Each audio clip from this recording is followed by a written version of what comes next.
Siria tiene un nuevo presidente, Ahmed al-Sharaa, que por cierto, tiene antecedentes en la organización terrorista Al-Qaeda. Por otra parte, la relación entre Israel y Turquía se ha hecho más hostil en los últimos días, y los hutíes continúan enviando misiles hacia el Estado de Israel. ¿En qué punto de la guerra estamos? En entrevista para Enlace Judío, el especialista Ezra Shabot responde. Hola Ezra, ¿cómo estás? Qué gusto me da saludarte. Muchas gracias Nadia y gracias a Enlace Judío por esta entrevista. Ezra, pues el Estado de Israel reanudó la guerra, lo que quizá podría destrozar por completo la esperanza de que los rehenes regresen a Israel con vida. Por otro lado, Hamás continúa de pie, quizá muy debilitada, pero de pie. Ayúdanos a entender, por favor, ¿en qué punto de la guerra estamos?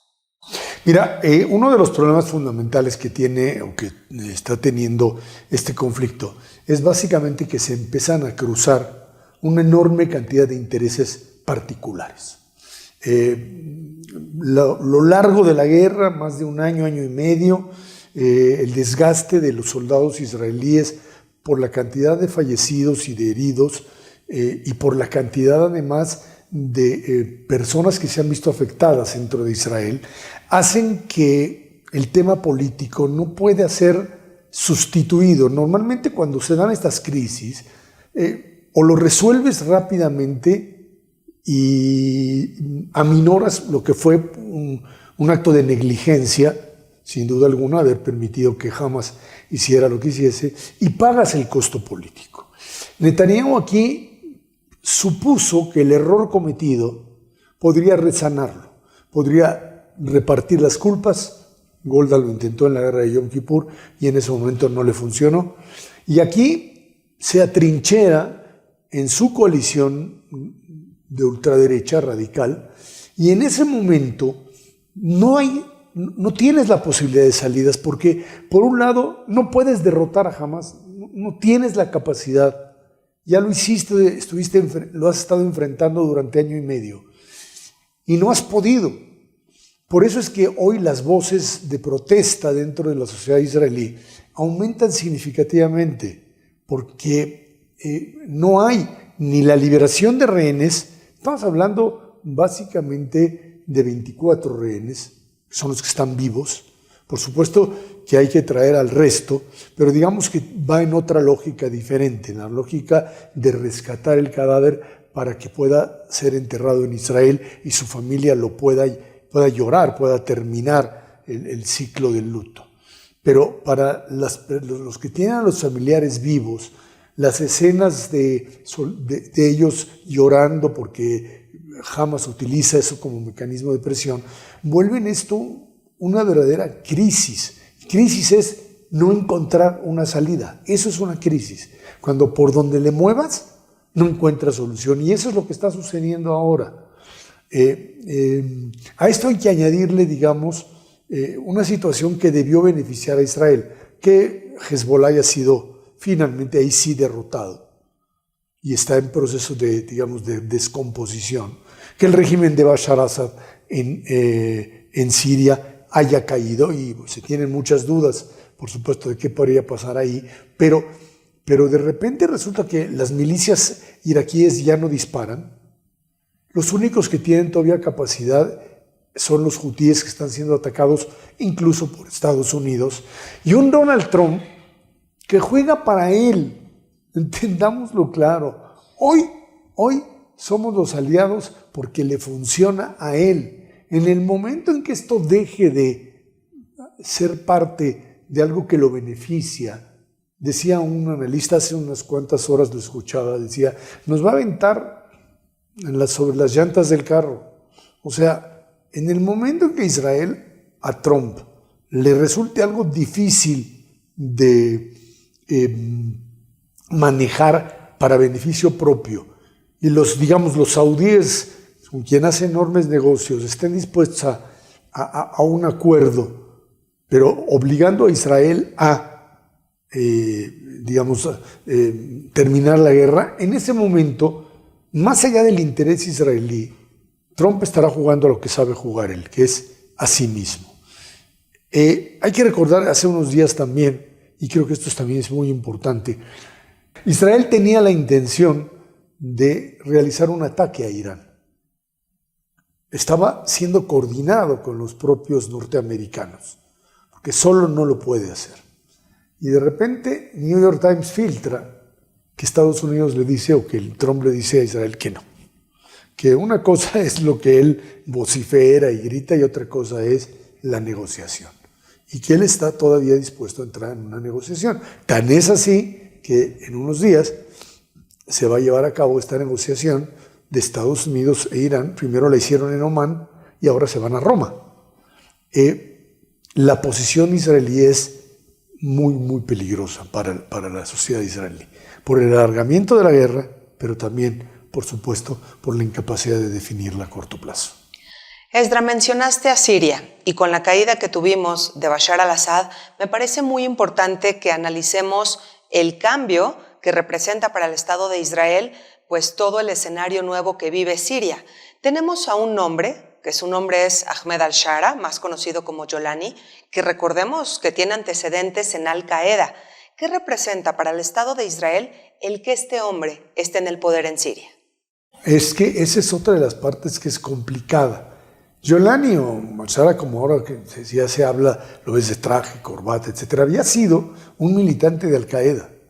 O sea, estábamos hablando de alguien que peleó del lado de Al-Qaeda en la guerra en Siria.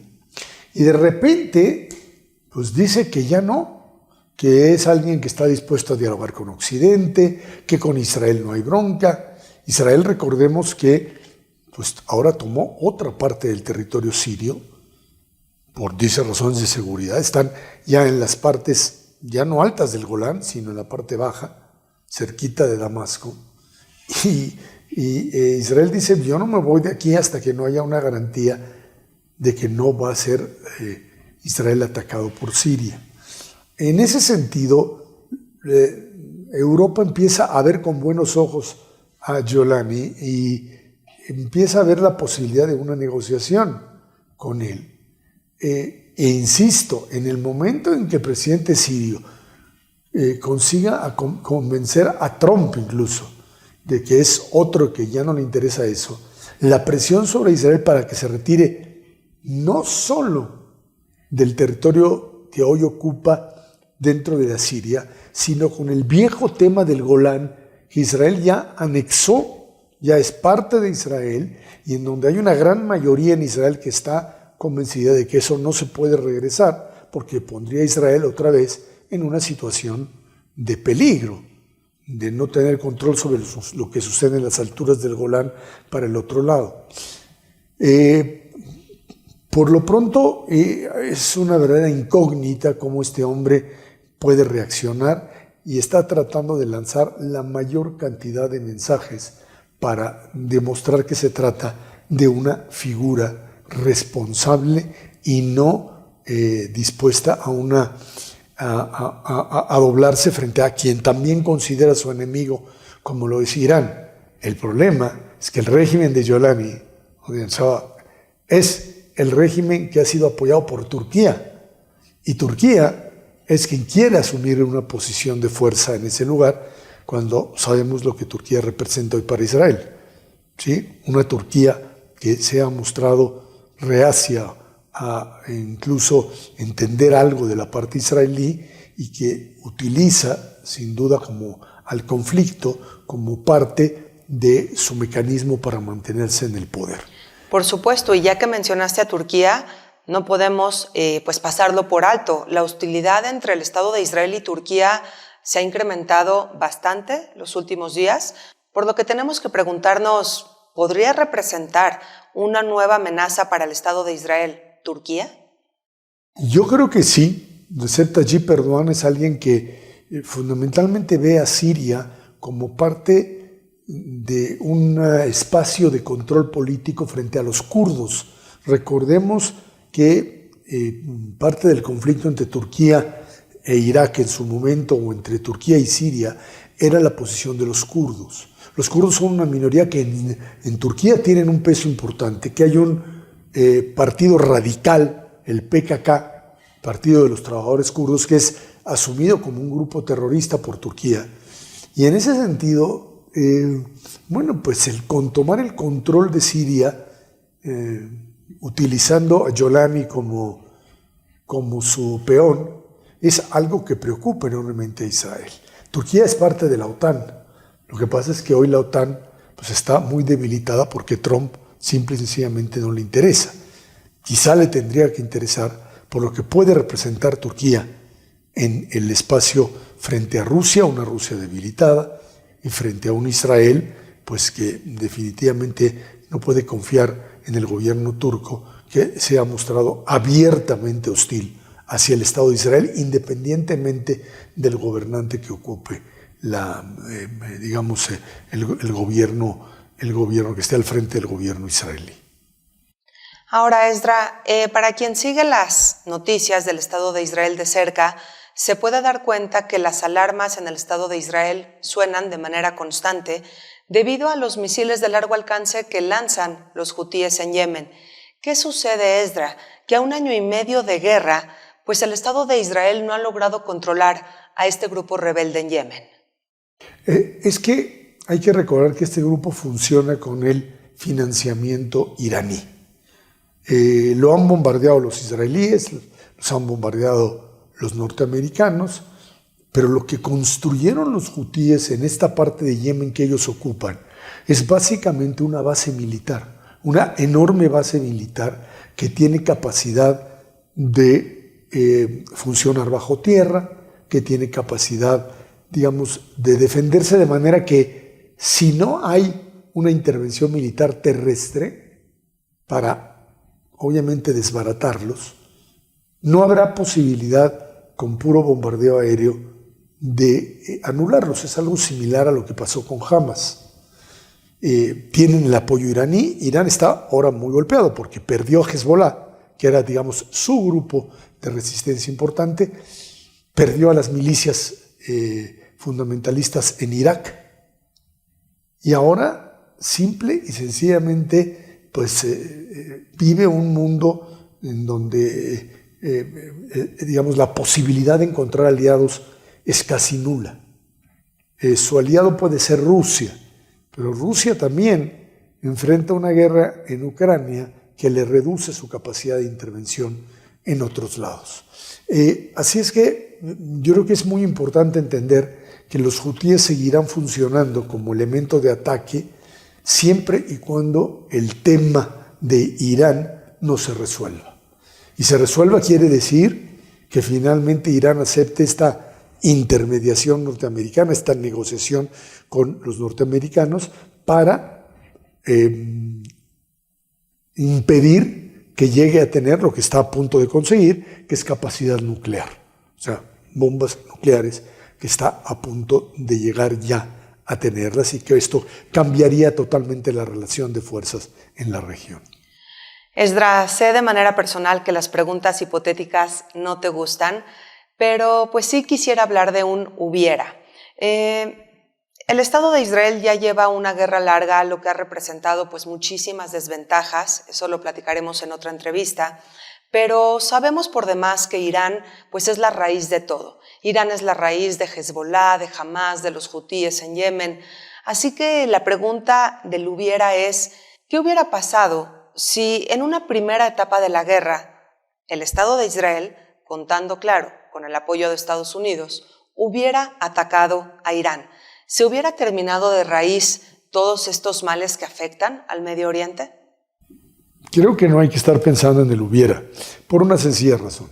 El 7 de octubre, de ahí hasta una semana casi después, 5 días, Israel tenía dentro de su territorio todavía a terroristas de Hamas. Al momento también Hezbollah empieza a atacar y empiezan a caer cohetes de la milicia iraquí y eventualmente de los hutíes. Entonces, tu primer momento era un momento de resistencia y de tratar de ver cómo a los que tenías enfrente, o sea, había que atender lo urgente y no lo necesario. Sí, tu idea de que habría que haber atacado Irán, sí, pero era imposible.